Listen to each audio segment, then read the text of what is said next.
আসসালামু আলাইকুম সবাইকে কেমন আছেন সবাই? আশা করি সবাই অনেক ভালো আছেন। আল্লাহর অশেষ রহমতে আমি অনেক ভালো আছি আলহামদুলিল্লাহ।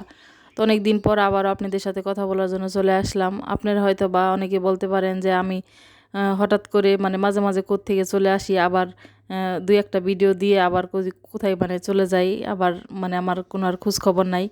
তো আজকে আসলেও আমি সেটাই বলব আপনাদের সাথে আমি কি কারণে আসলে প্রতিদিন ভিডিও দিতে পারি না বা এতদিন কি কারণে দেই নাই। সমস্যার কারণে আমি আসলে এতদিন কোনো ভিডিও দিতে পারি নাই। সেটাই আজকে আপনাদের সাথে বলবো আরকি। আসলে সত্যি কথা বলতে কি আমার বাসায় ওয়াইফাইয়ের কোনো লাইন নাই। আমি যে বাসায় থাকি বাড়িওয়ালা যে ভাবি আছে, বাড়িওয়ালা ভাবির থেকে আমি তাদের ওয়াইফাইয়ের যে পাসওয়ার্ডটা সেটা নিছি। কিন্তু উনারা থাকে ৩ তলায় আর আমি তো নিচতলায় থাকি। আসলে ওয়াইফাইয়ের লাইনটা নিচতলা পর্যন্ত আসে না। তো এতদিন আসলেও আমি মাঝে, মাঝে যে ভিডিও আপলোড দিতাম তখন কিন্তু আমি উপরে যেয়ে তারপরে ভিডিওটা আপলোড দিতাম। ছাদে যাইয়া তারপরে ভিডিও আপলোড দিতাম। কিন্তু সবসময় তো আসলেও ছাদে যাওয়া যায় না। কারণ অনেক সময় ছাদ তালা দেওয়া থাকে। কারণ ছাদের ভিতরে বাড়িয়ালি ভাবি কিছু গাছ লাগিয়েছে। তো অনেক সময় বাচ্চারা যাইয়া সেই গাছগুলো নষ্ট করে ফেলায়। এর জন্য অনেক সময় ছাদটাও তালা দেওয়া থাকে। আর এখন তো নিয়মিত কয়েকদিন ধরে রেগুলারই বৃষ্টি হইতাছে। তো এই বৃষ্টির ভিতরেও তো আর ছাদে যাওয়া হয় না। এর কারণে আসলে এই কতদিন আমি আবারও ভিডিও দিতে পারি নাই। দেখেন আজকে যদি আমার নিজের রুমে ওয়াইফাই লাইন থাকতো তাহলে কিন্তু যেকোনো সময় আমি ভিডিও বানিয়ে বা ভিডিও এডিট করে তারপরে আপলোড করতে পারতাম। অনেক সময় দেখা যায় যে আমি ভিডিও কিন্তু ঠিকই বানাইছি কিন্তু ওই উপরে যাওয়ার কারণে আমার ভিডিও আপলোড করা হয় না। ভিডিও কিন্তু আমি ঠিকই রেডি করে রাখছি। আর ভিডিও কিন্তু ওয়াইফাই লাইন ছাড়াও কিন্তু ভিডিও এডিট করা যায় না ঠিকমতো। ভালো হয় না আরকি। ওয়াইফাই লাইন থাকলে ভিডিওটা এডিট করতে সুন্দরভাবে এডিট করা যায় আরকি। তো আমার কাছে তো ওয়াইফাই লাইন নাই। আর আমি যে ভিডিও বানাই, ভিডিও বানানোর পর যে ভয়েস দেই, মাইক্রোফোন ছাড়াই কিন্তু আমাকে ভয়েস দিতে হয় কারণ আমার কাছে মাইক্রোফোন নাই। তো আমি এর জন্যই মাঝে, মাঝে আসলেও হয়ে যায় যে মাইক্রোফোন ছাড়া আসলেও ভয়েস দেওয়া হয়তোবা ভয়েস ভালো আসে না। আর ভিডিও খুব ভালোভাবে এডিট করতে পারি না। তাহলে আমার ভিডিওগুলো তো হয়তোবা মানুষ বেশি একটা দেখবে না বা দেখে না আসলেও যে আমি এত কষ্ট করে আসলেও ভিডিওগুলো ছাড়ি। কিন্তু ছাড়ার পরেও দেখা যায় ভিডিওতে তেমন একটা ভিউ নাই বা এতদিন ধরে ভিডিও ছাড়তাছি, ভিডিওতে সাবস্ক্রাইবার নাই, খুব কম। তো আসলে এত কষ্ট করার পরেও যদি দেখি এরকম, এর জন্য মাঝে, মাঝে মনও নষ্ট হয়ে যায় যে থাক আর ভিডিও দিব না। এত কষ্ট করে মানে উপরে যাইয়া তারপরে ভিডিও দেওয়াটা সবসময় কিন্তু আসলে ওইভাবে হয় না। তো এই সমস্ত কারণেই কিন্তু আমার ভিডিও নিয়মিত দেওয়া হয় না। মাঝে, মাঝে দেই আবার মাঝে, মাঝে দেই না।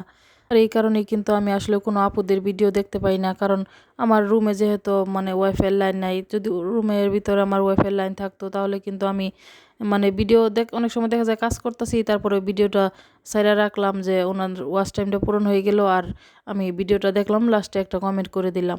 কিন্তু আসলেও আমি শুধু তাড়াহুড়ার উপরে যাইয়া কোনোরকমভাবে ভিডিওটা আপলোড দিয়ে তারপর আবার চলে আসি। তা আমার তো আর ওইখানে বইসা কারো ভিডিও দেখাটা সম্ভব না।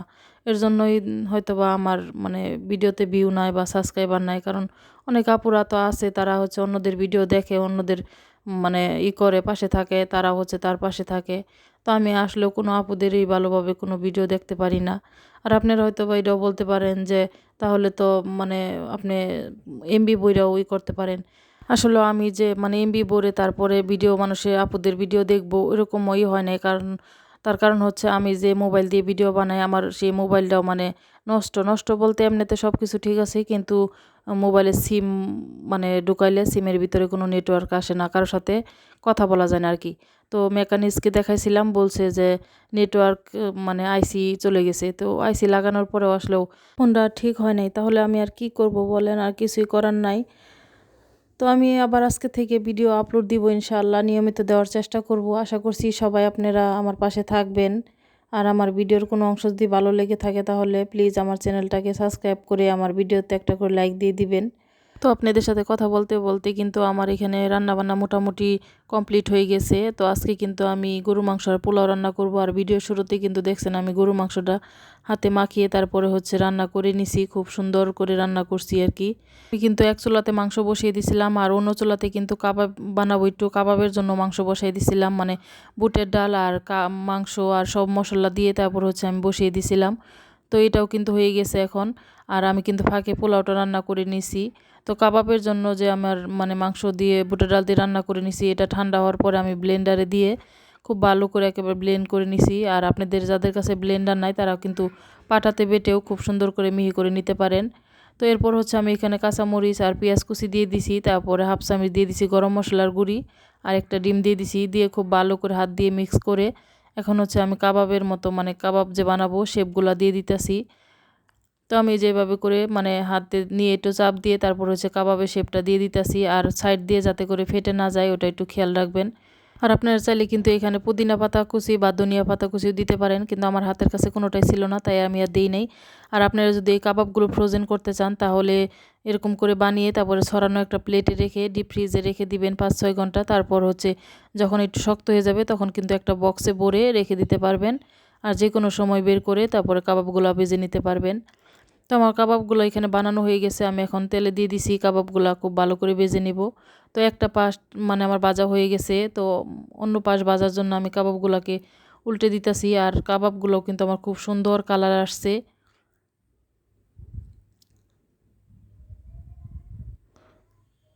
তো আমার একটা পাশ ভাজা হয়ে গেছে, অন্য পাশ ভাজার জন্য আমি কাবাবগুলো উল্টে দিয়েছিলাম, আর আমার কাবাবগুলো কিন্তু ভাজা হয়ে গেছে। আমি এখন একটা ছাঁকনির সাহায্যে তুলে নিব।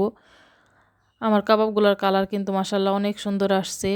আর মানে এই যে তেলের ভিতরে যখন কাবাবগুলো দিবেন তখন কিন্তু তেলের ভিতরে এরকম একটা ফেনা সৃষ্টি হবে, এটা মানে দেখে ভয় পাওয়ার কোনো কিছু নাই, কারণ যেহেতু কাবাবের ভিতরে ডিম দেওয়া হয়েছে তো এই ডিমের কারণেই কিন্তু এই ফেনাটা হয়, কোনো সমস্যা নাই। আর উল্টানোর জন্য সময় একটু সাবধানে দেখে তারপর উল্টে দিবেন, তা নাহলে কিন্তু কাবাবগুলো ভেঙে যাবে।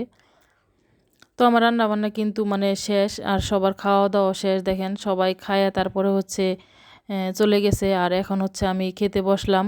তো আজকে কিন্তু আমাকে একা একাই খেতে হচ্ছে, কারণ সবার খাওয়া দাওয়া শেষ, সবাই খেয়ে হচ্ছে উঠে গেছে, আর এখন আমি খেতে বসলাম। তো আজকে রান্নাগুলো কিন্তু অনেক বেশি মজা হয়েছিল, মানে গরুর মাংস হাতে মাখিয়ে রান্না করছি, অনেক বেশি মজা হয়েছিল। আর কাবাবগুলোর কথা কি বলবো, কাবাবগুলো অনেক বেশি ভালো লাগলো, যেহেতু পোলাও দিয়ে খাইছি। তো আপনারা সবাই আমার জন্য দোয়া করবেন, আর আমিও আপনাদের সবার জন্য মন থেকে দোয়া করি, আল্লাহ যেন আপনাদের সবাইকে অনেক বেশি ভালো রাখে, সুখে রাখে, শান্তিতে রাখে, সবাইকে নিয়ে অনেক বেশি ভালো থাকেন, এই দোয়াই করি। আর আমার ভিডিওটা যদি আপনাদের কাছে ভালো লেগে থাকে তাহলে আমার চ্যানেলটাকে সাবস্ক্রাইব করে আমার পাশেই থাকবেন। ভালো থাকবেন, সুস্থ থাকবেন, আল্লাহ হাফেজ।